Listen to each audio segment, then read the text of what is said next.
So the first thing you're going to always want to do anytime you're meeting with anybody is start with the end in mind. What do you want to accomplish when it's over? I often think to myself, I want people to enjoy coming to any meeting they have with me. And when the meeting's over, I want them to be glad they came. That's it. I want you to look forward to coming, and I want you to be glad you came every single time we get together. Welcome to the Huntley Leadership Podcast, helping leaders be a positive catalyst in the people they support, the organizations they serve, and the communities they live. This podcast will make you think, laugh, and grit your teeth with new determination to make your parish or business a place of transformation, passion, and purpose. If you're still breathing, you are powered for impact. Welcome back to the Huntley Leadership Podcast. Got a request just yesterday to do a video on how to have effective one-on-one meetings. And they're so important. If we are going to do anything significant, we're going to have to do it by raising up others. Well, how do we do that? We invest disproportionately in our key people. And that's exactly what one-on-one meetings are for. To put that in the context for those of you that are leading out of a leadership team, it's having your leadership team meeting every week or as regular as possible, and then your one-on-one meetings every week as well, or as often as possible. So I'll tell you towards the end what are some of the benefits of doing that, but I want to break down the how, and that's what today's podcast is all about. I also want to tell you that this year is going to be a ginormous year for announcements and innovations that you're going to want to know about as soon as possible. Go over to the website at huntleylleadership.com and subscribe for the latest. This is going to be a huge year, and you're going to want to know what's happening and what is coming out as soon as it's announced, because it's exciting and you're probably going to get involved. Because it's exciting and you're probably going to want to get involved. So let's get back to our one-on-one meetings.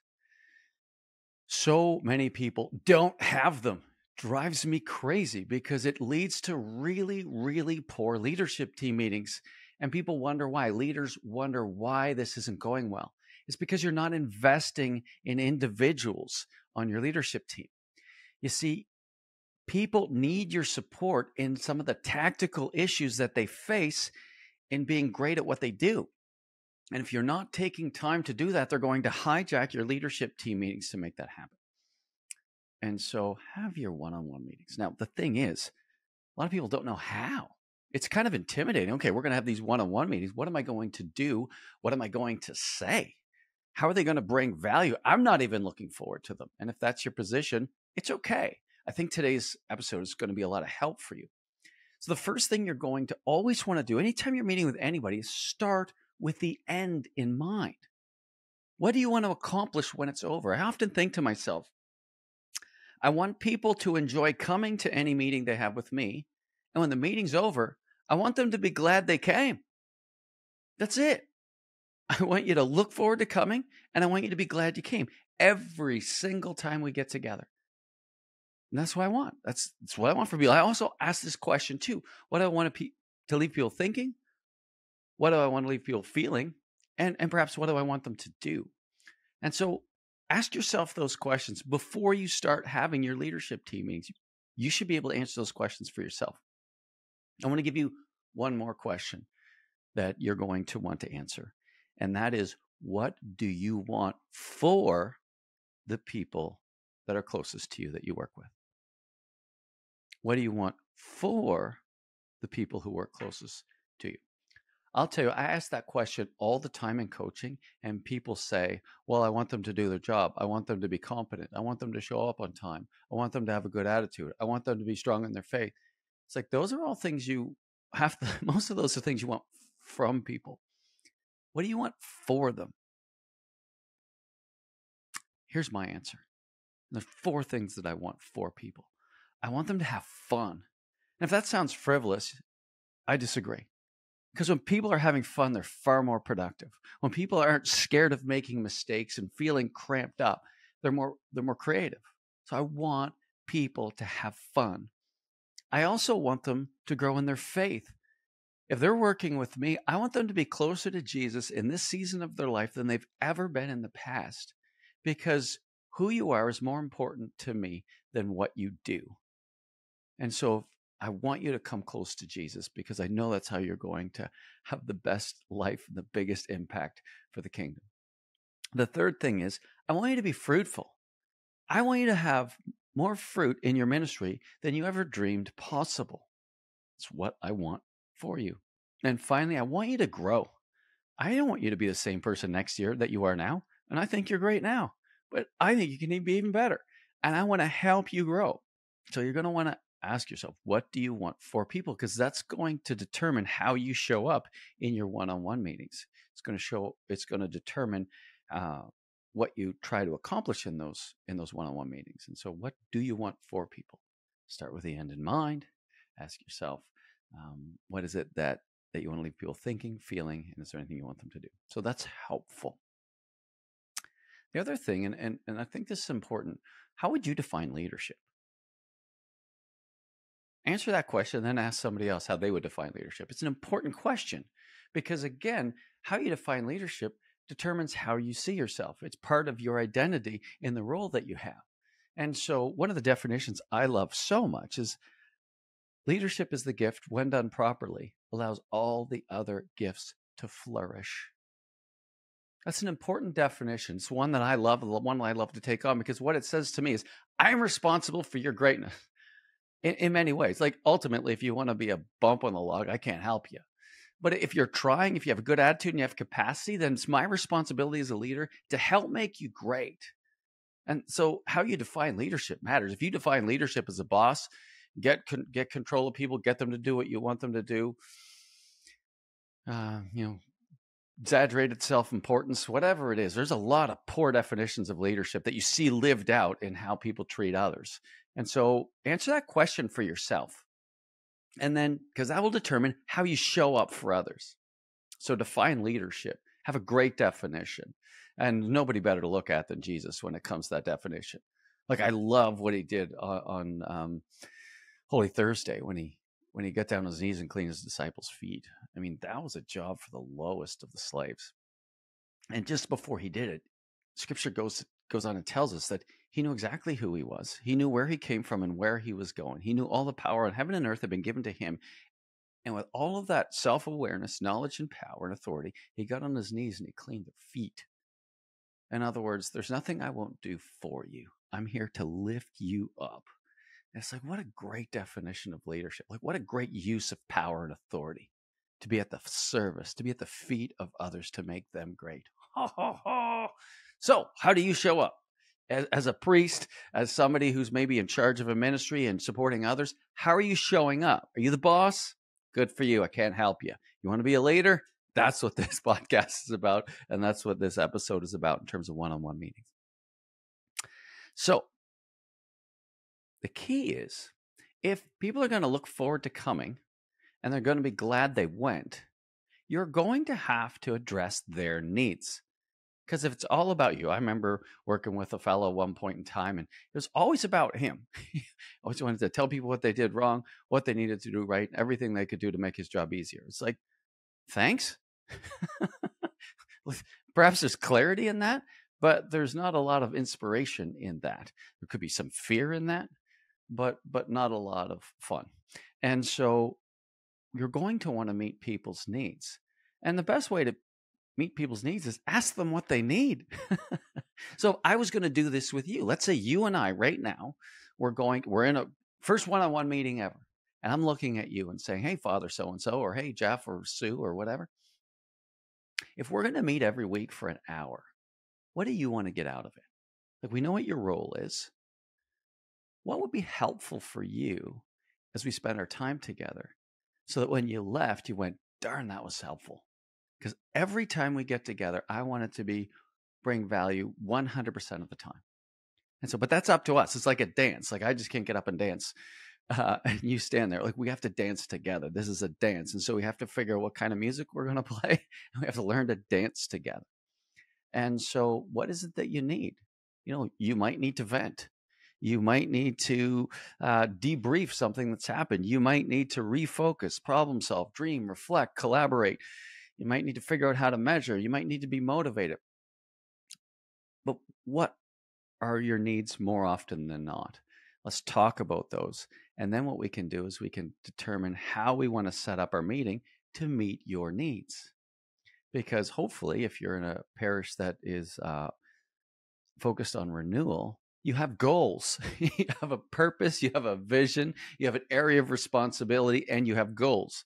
If you don't have any of that stuff, send me a note. We'll make some videos on that stuff too. But hopefully you have those things, because that's what makes the one-on-ones have purpose, because we're going somewhere and people need tactical help. They need help thinking about their ministry so that they can kind of remove themselves from doing it so they can work on it. And as somebody who's hosting that one-on-one meeting, that's what you're trying to help people do. In many ways, that's what coaching is like when I do deep dive coaching. It's helping the pastors and their teams pull themselves out of the minutiae of ministry and then say, are you doing it the way you intended to do it? Are you heading in the direction you said you wanted to go? Are you obedient to what you feel God's doing in your prayer? Where are the skills that you're lacking? And in many ways, that's what's happening in these one-on-one meetings. You're asking them, some questions like, hey, what are the 3 things you need to do in the next 6 weeks if you're going to have a successful quarter? Whew, that's a really good question. It forces people to stop, focus, think, prioritize.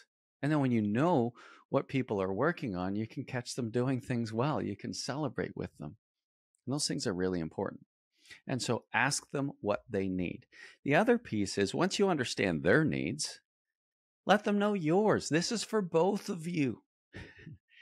Whether you're a priest, a bishop, a ministry leader, a staff person, your relationship with this other person, because you're the one that's either hired them or determined they're an important person in your life to have on your leadership team. So you chose them. And so hopefully they're going to make you a better person, a better leader as well. And so what do you need from them? Maybe you need to debrief. Maybe you need to vent. Maybe you want them to ask you, what are your priorities this week? What did you accomplish last week? What are your big wins? Because it's important that your needs are met as well, because then you're going to look forward to coming to those meetings with that person. And when it's over, you're going to be glad you went. And so it's a two-way street. And so often I find, particularly with priests, like, I love you guys, man, but you guys take on so much emotional and psychological responsibility with oftentimes expecting or asking for nothing in return.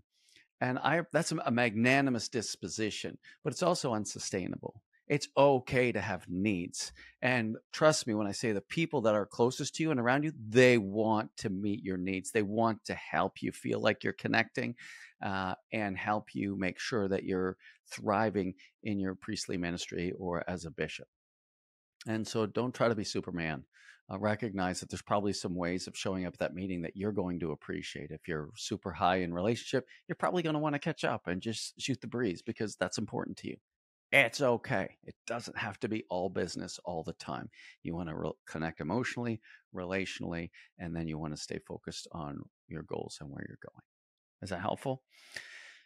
All right. What else? When you're in your one-on-one meeting, whether you're the boss or the person, the mentee or the mentor, when you're asking questions, listen to understand. Ask clarifying questions. Summarize. Ask for more information. Like, be curious about what the other person is saying to you so that you understand their values, their goals, their hopes, their dreams, and where they hope to get. Because if you do that, you're going to do 2 things. 1, you're going to become one of their vision carriers, which you should be. 2, you're going to be able to pray for them so much better because you're going to know what they're up against and what they're wrestling with, which is really helpful. But also, you're going to be able to become a student of that person.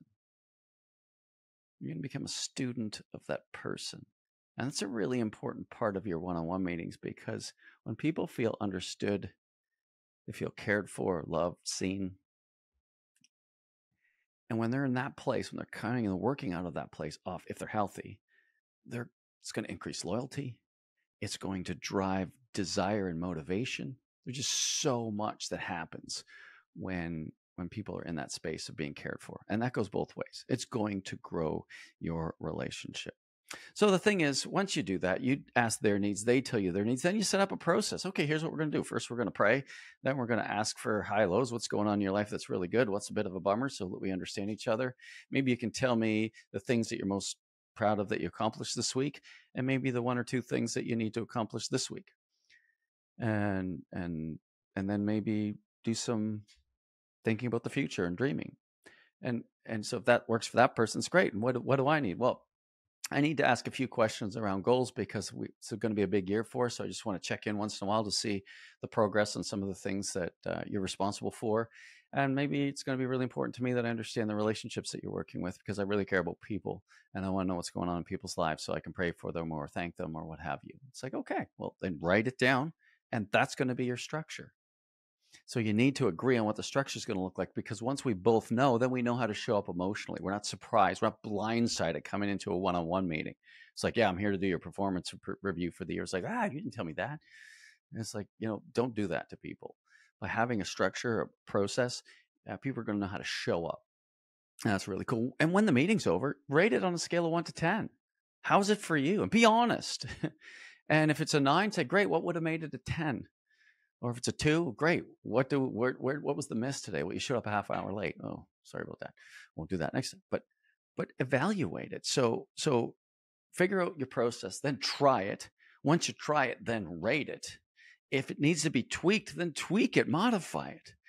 But beyond that, as you continue to do it, monitor it, because if things will start to slip once in a while, what worked for you before might not be working for you in different seasons. So it's okay to modify your process. But be clear on your process. Make sure that it's meeting both of your needs, and then show up and don't surprise people in those one-on-one meetings. Make sure you're rating it and monitoring it so that they're always bringing value. You'll get better at it as someone who's in a leadership role. But if you're listening to this and you're someone who's receiving one-on-one, you're responsible for great meetings too. So don't blame it on your boss. If your meetings stink, you're 50% responsible for that not going well. And so speak up, have courage, express your needs or your desire for change. Don't rate something a 9 or a 10 if it's a 2. Have courage. Speak up. It's important. All right. So if you do that regularly, it's going to change everything, because people are going to grow in trust with you. Your capacity to form those people with your heart, because you're truly connecting and staying focused, is going to go through the roof. And that's going to make your leadership team meetings 1,000 times better, because people are going to know you and you're going to know them. And so there's a lot of the subtleties of meetings. You're not going to miss them. They're not going to miss them. You're going to be way closer. You're going to make better decisions, and people are going to be way happier. Have your one-on-one meetings. But not only that, head over to HuntleyLeadership.com, hit the subscribe button, because there's going to be some great things coming out this year. They're going to help you in your leadership and going to surprise the daylights out of you. And some of those things you're going to want to get involved with. And we're really excited about that. So again, we really appreciate all the work you do. God bless you, and we'll see you next time. I want to encourage you, as you lead this week, be faithful to God and generous to others. See you next time, and remember, if you're still breathing, you are powered for impact.